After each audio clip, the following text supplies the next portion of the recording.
नमस्कार, जय हिंद। मैं अंकित मिश्र एक बार फिर से हार्दिक स्वागत करता हूं आपके अपने चैनल एग्जाम तक पर। दोस्तों, जितने भी यूपीएसआई के सीरियस स्टूडेंट हैं जो इनको बिल्कुल पढ़ रहे हैं बहुत अच्छी तरीके से, उनको पता होगा कि आप लोगों की भारी डिमांड पर मैंने जीके जीएस और करंट अफेयर के महत्वपूर्ण 500 प्रश्न की सीरीज यहाँ पर स्टार्ट की है, जिसका ये दूसरा वीडियो है। अगर आपने पहला वीडियो नहीं देखा है तो डिस्क्रिप्शन बॉक्स में आपको एक प्लेलिस्ट मिल जाएगी, जाकर देख लेंगे तो आपको पहला वीडियो भी देखने को मिल जाएगा। बहुत ही अच्छी तरीके से क्लासें आपको मिलने वाली हैं इस चैनल पर, इसलिए चैनल को सब्सक्राइब करने के बाद बेल आइकन को प्रेस कर लीजिए जो बिल्कुल इस चैनल पर नए हैं। चलिए स्टार्ट करते हैं। तो यहाँ पर जीके ये टेस्ट सीरीज हमारी होने वाली है दोस्तों। बस एक बात ध्यान रखिएगा जो आप लोगों के लिए बहुत इंपॉर्टेंट मैं बता देता हूँ।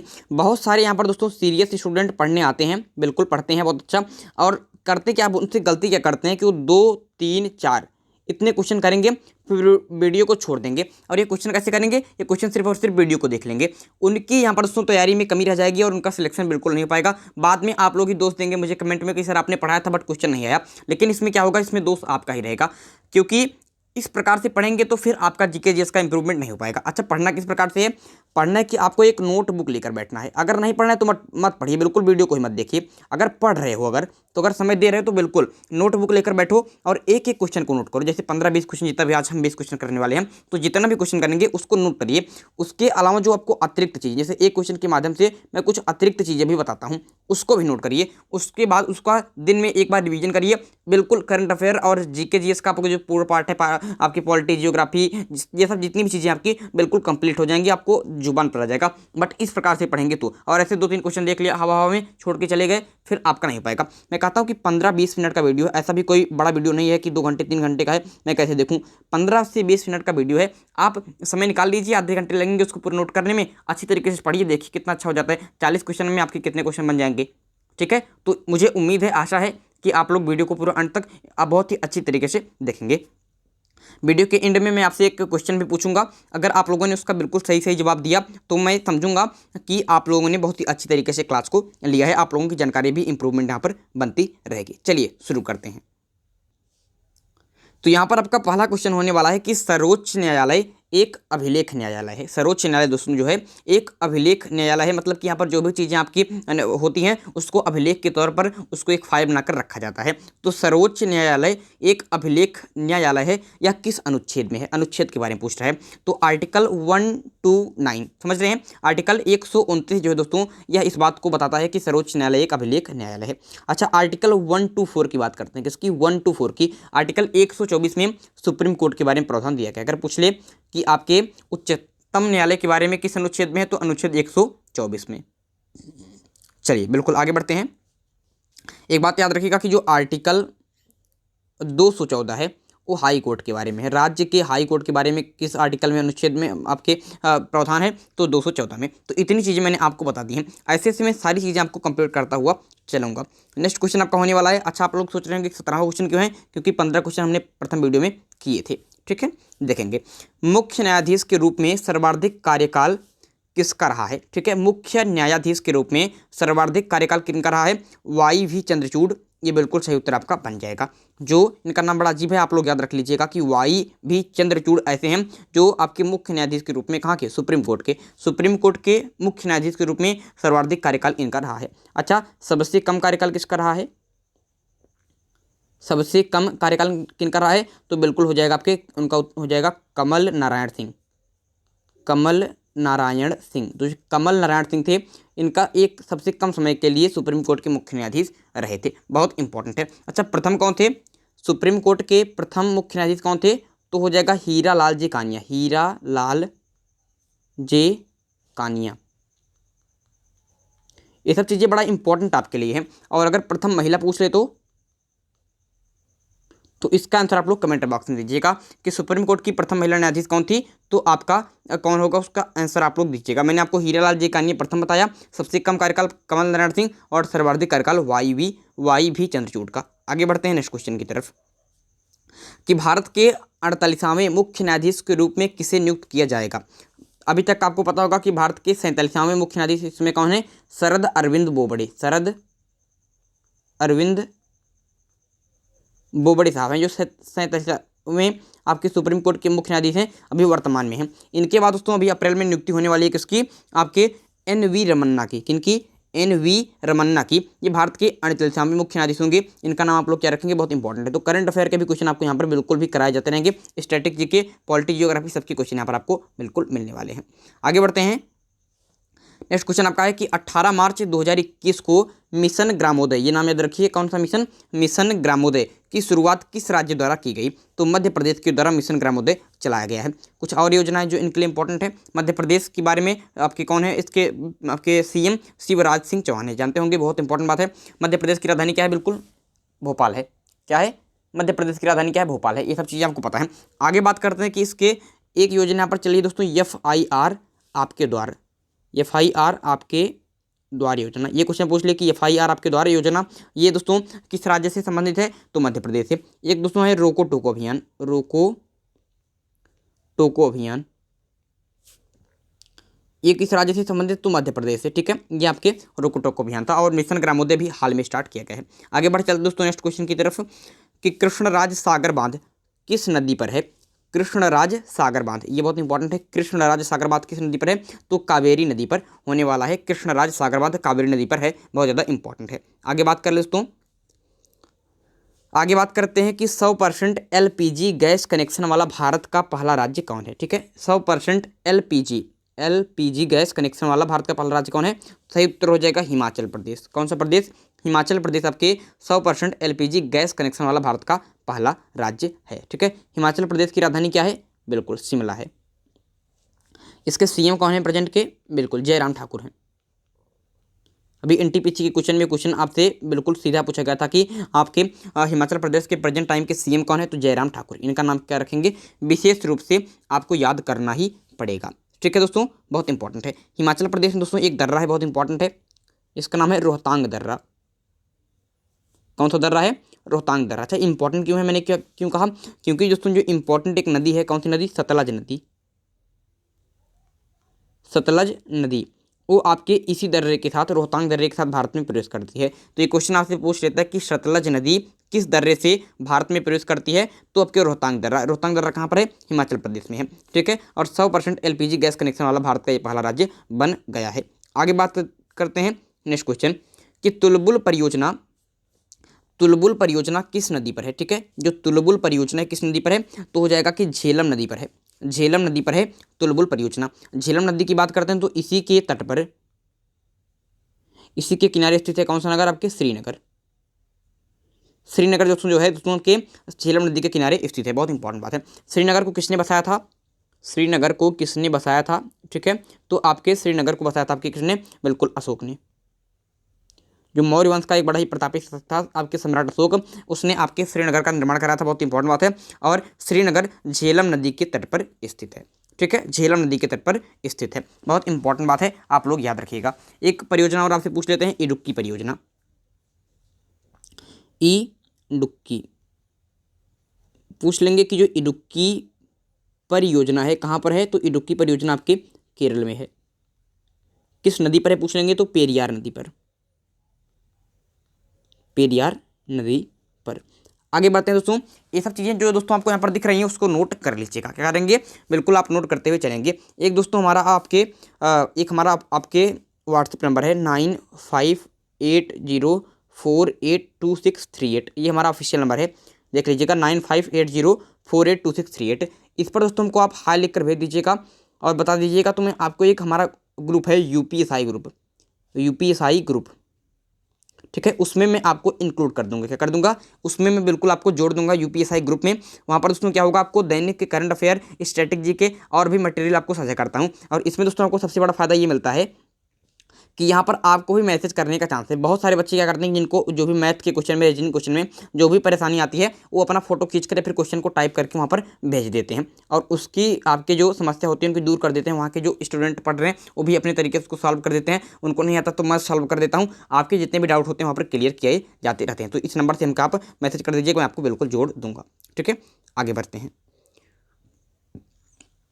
यहाँ पर दोस्तों क्वेश्चन है कि वर्तमान में गोवा की राज्यपाल कौन है। ठीक है, वर्तमान में गोवा की राज्यपाल कौन है, तो भगत सिंह कोश्यारी। ठीक है, बहुत इंपॉर्टेंट बात है, ये क्वेश्चन आपसे पूछ सकता है कि भगत सिंह कोश्यारी आप कहाँ के हैं, गोवा के राज्यपाल हैं, और ये महाराष्ट्र के भी राज्यपाल हैं इस समय के, महाराष्ट्र के। गोवा के प्रेजेंट टाइम के सीएम कौन है, तो अगर पूछ ले तो प्रमोद सावंत। कौन, प्रमोद सावंत।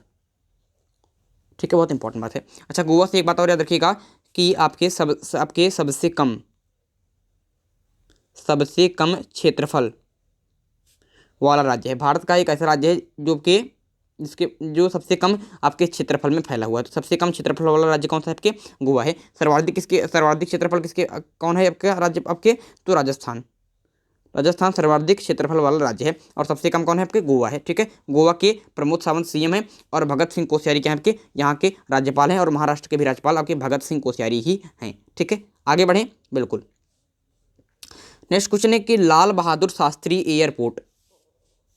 देखेंगे दोस्तों, क्वेश्चन का लेवल थोड़ा आपका अगर हाई लगे तो जान लीजिएगा कि पेपर ऐसे ही आपके पेपर में आपके क्वेश्चन आएंगे, तो इतनी तैयारी आपको बिल्कुल करनी पड़ेगी। तो लाल बहादुर शास्त्री एयरपोर्ट कहाँ स्थित है, तो वाराणसी में स्थित है। इसके अलावा दोस्तों अगर आपसे क्वेश्चन पूछ ले तो आपके एक है चौधरी चरण सिंह, हमारे यहाँ के प्रधानमंत्री रह चुके हैं चौधरी चरण सिंह। तो चौधरी चरण सिंह एयरपोर्ट, चरण सिंह एयरपोर्ट, ठीक है, ये कहाँ पर स्थित है, तो सही उत्तर क्या हो जाएगा, बिल्कुल जिनका भी आंसर आ रहा है लखनऊ, उनका बिल्कुल सही उत्तर है कि लखनऊ में क्या है दोस्तों, चौधरी चरण सिंह एयरपोर्ट है, चौधरी चरण सिंह एयरपोर्ट है। इसके अलावा दोस्तों अगर आपसे क्वेश्चन पूछ ले कि सुभाष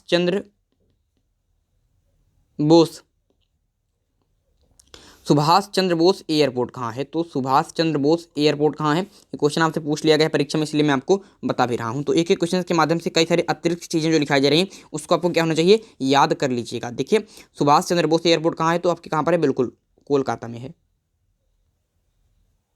कोलकाता में है। ठीक है, इसको नोट कर लीजिए। इसके अलावा दोस्तों आपसे एक क्वेश्चन पूछा गया था, मैं आपको आज बता देता हूँ कि वीर सावरकर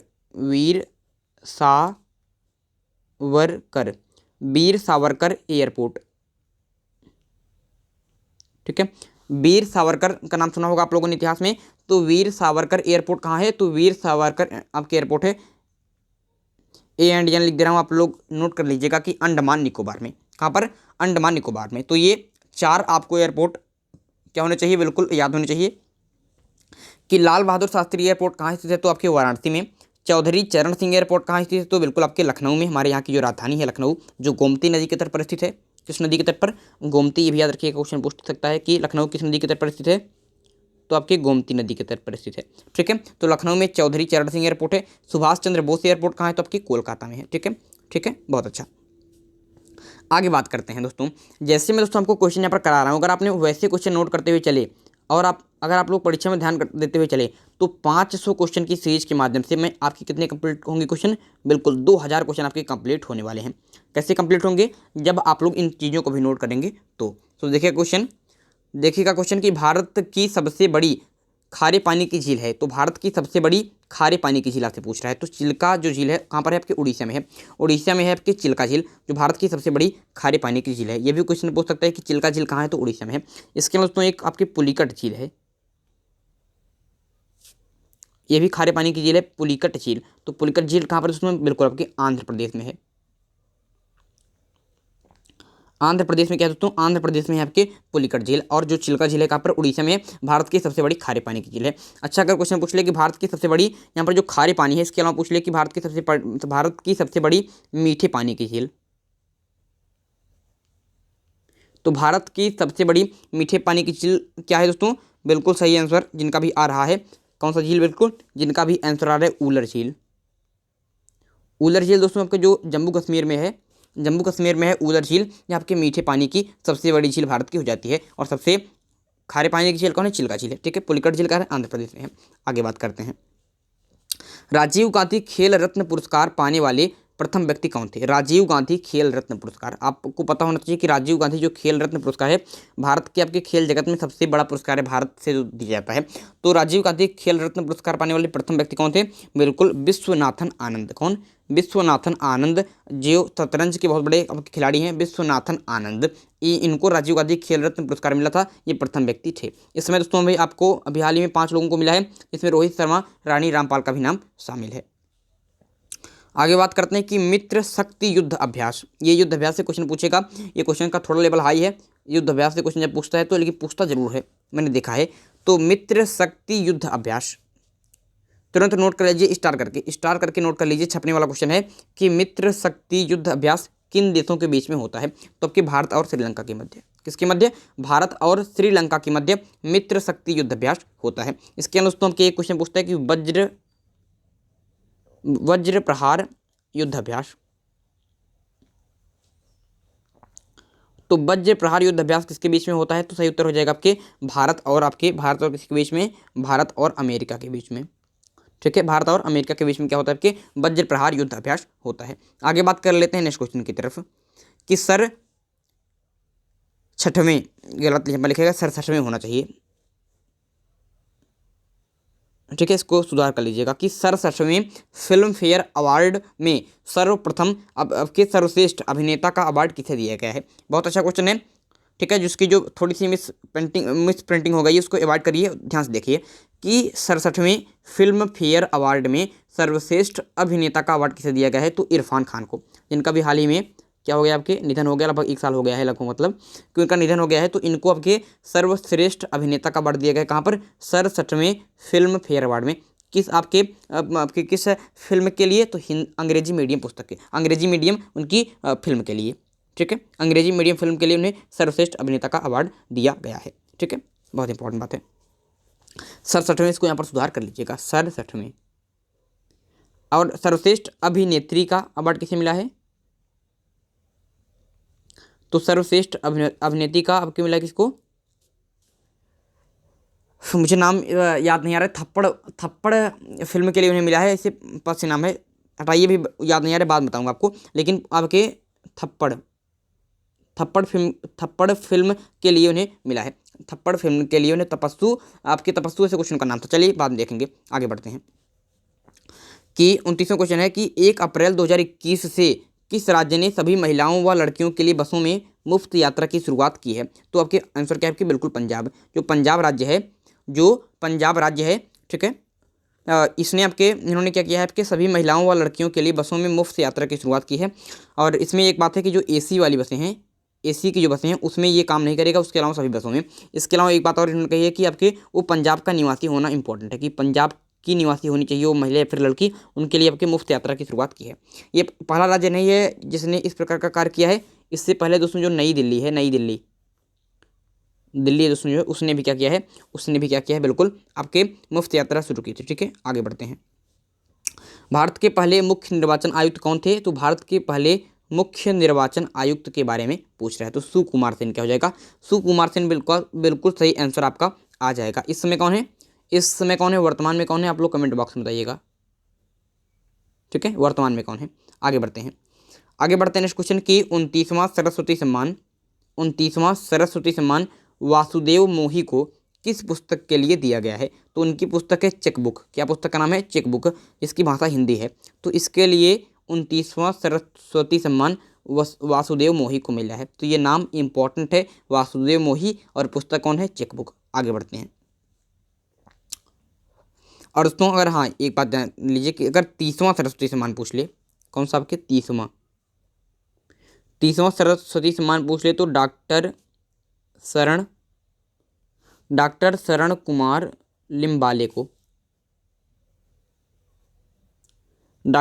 कुमार लिम्बाले को उनकी पुस्तक इसके लिए सनातन के लिए किसे मिला है? 30वां सरस्वती सम्मान दिया गया है। आगे बढ़ते हैं कि 1931 ईस्वी के कराची अधिवेशन की अध्यक्षता किसने की थी? तो सरदार वल्लभ भाई पटेल ने 1931 ईस्वी के कराची अधिवेशन की अध्यक्षता की थी। यह अधिवेशन बड़ा इंपॉर्टेंट है, नोट करिएगा। क्योंकि इंपॉर्टेंट है किस लिए? क्योंकि 1931 ईस्वी के कराची अधिवेशन में ही जो हमारे महात्मा गांधी हैं, ठीक है, इनको काले झंडे दिखाए गए थे। अगर ये क्वेश्चन पूछ ले कि किस अधिवेशन में महात्मा गांधी को काले झंडे दिखाए गए, तो 1931 ईस्वी के कराची अधिवेशन, जिसकी अध्यक्षता सरदार वल्लभ भाई पटेल ने की थी। ठीक है, किस विटामिन की कमी से नाभिक, ये भी गलत लिख दिया गया है, किस विटामिन की कमी से नाभिक होना चाहिए। तो आपके टाइपर ने थोड़ी सी गलती की है, उसको आप लोग बात कीजिएगा कि किस विटामिन की कमी से नाभिक रोग हो जाता है। दोस्तों इसी नाभिक रोग आप लोग भूल जाएंगे, समझ में नहीं आएगा, आप समझ ही नहीं पाएंगे। तो जान लीजिए जिनको नहीं पता है कि नाभिक रोग को ही आपके स्कर्वी रोग भी कहते हैं। क्या कहते हैं? स्कर्वी जो रोग होता है उसका ही नाम आपके नाभिक रोग भी है। आप लोगों को भटकाने के लिए, आप लोग क्वेश्चन ना कर पाए इसके लिए क्या करेगा, आप लोग क्वेश्चन ना कर पाए इसके लिए वो नाम बदल कर देख सकता है। तो जान लीजिए कि नाभिक रोग मतलब स्कर्वी रोग, और किसी कमी से अब आपके समझ में आ गया होगा कि विटामिन सी की कमी से। ठीक है, विटामिन सी की कमी से। विटामिन सी का सबसे अच्छा क्या है दोस्तों? स्रोत आपकी आंवला है। आगे बढ़ते हैं 34वें क्वेश्चन की तरफ कि विश्व की सबसे बड़ी मीठे पानी की झील कौन सी है। भारत की मैंने आपको बताया था कि भारत की सबसे बड़ी मीठे पानी की झील कौन सी है, तो ऊलर झील है। यहाँ पर विश्व की पूछ रहा है, तो जो सुपीरियर झील है दोस्तों, कौन सी झील? सुपीरियर झील, ये विश्व की सबसे बड़ी मीठे पानी की झील हो जाती है। ठीक है, आगे देखेंगे कि काकोरी ट्रेन डकैती कब हुई थी। काकोरी ट्रेन डकैती दोस्तों कब हुई थी? तो 9 अगस्त 1925 को काकोरी ट्रेन डकैती हुई थी, जिसमें आपके राम प्रसाद बिस्मिल, ठीक है, राम प्रसाद बिस्मिल, आपके अशफाक उल्ला खान, आपके फिर राजेंद्र लाहिड़ी, ये लोग यहाँ पर शामिल थे, और इसमें इन लोगों को आपके फांसी भी दे दी गई थी। ठीक है, तो काकोरी ट्रेन डकैती कब हुई थी? 9 अगस्त 1925 को। ठीक है, 9 अगस्त 1925 को। बड़ा इंपॉर्टेंट घटना है, याद रखिएगा, बड़ी इंपॉर्टेंट घटना है। तो इस प्रकार के दोस्तों आज के हमारे कितने क्वेश्चन रहे? 20 क्वेश्चन रहे, क्योंकि 15 क्वेश्चन से मैंने स्टार्ट किया था, और 15 से 20 जोड़कर 35 क्वेश्चन हमने यहाँ पर कंप्लीट कर लिए हैं। और 20 क्वेश्चन के माध्यम से अतिरिक्त चीज़ें जोड़ लेंगे तो मैंने आपको कई सारे क्वेश्चन कंप्लीट करा दिए हैं। ये सेशन आपको कैसे लगा आप लोग कमेंट बॉक्स में आपके जरूर कमेंट कीजिएगा। आप लोगों के कमेंट ही मुझे उत्साह देते हैं आपके वीडियो बनाने के लिए। कमेंट करिएगा, और जो क्वेश्चन मैंने आपको होमवर्क के लिए पूछा है उसका भी आंसर आप लोग कमेंट बॉक्स में अवश्य ही दीजिएगा। अगर ये वीडियो अच्छा लगा तो वीडियो को लाइक भी अवश्य ही कर लीजिएगा, अपने मित्रों के साथ भी शेयर करिएगा। और जो व्हाट्सअप ग्रुप मैंने बताया उससे आप जुड़ने के लिए हमारे ऑफिशियल नंबर 9580482638, इस पर हमसे आप मैसेज कर सकते हैं। चलिए दोस्तों आज का वीडियो यहीं पर समाप्त करते हैं। अगले वीडियो में एक इंपॉर्टेंट टॉपिक के साथ फिर होगी मुलाकात, तब तक के लिए मुझे दीजिए इजाज़त। मैं हूं अंकित मिश्र और आप देख रहे हैं एग्जाम तक। बहुत बहुत धन्यवाद।